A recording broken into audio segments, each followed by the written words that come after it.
शिव पुराण का 10वां अध्याय भक्ति की परिपक्व अवस्था और ईश्वर के प्रति पूर्ण समर्पण का गूढ़ संदेश देता है।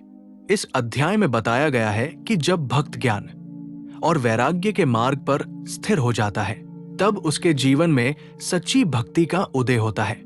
ये भक्ति किसी दिखावे या स्वार्थ पर आधारित नहीं होती, बल्कि हृदय की गहराइयों से निकला हुआ प्रेम और विश्वास होती है। इस अध्याय के अनुसार शिव अपने भक्तों से बाहरी आडंबर नहीं, बल्कि शुद्ध भाव की अपेक्षा करते हैं। जो भक्त मन, वचन और कर्म से शिव को समर्पित हो जाता है, उसके लिए शिव स्वयं मार्गदर्शक बन जाते हैं।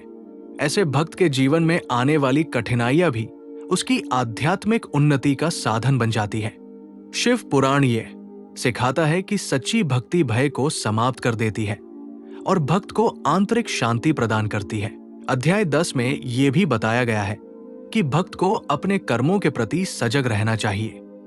शिव भक्ति का अर्थ ये नहीं कि मनुष्य अपने कर्तव्यों से विमुख हो जाए, बल्कि अपने कर्तव्यों को शिव भावना से करते हुए उन्हें ईश्वर को अर्पित करे।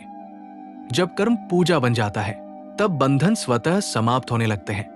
यही कर्मयोग और भक्तियों का सुंदर समन्वय है। इस अध्याय में शिव की करुणा का विशेष वर्णन मिलता है।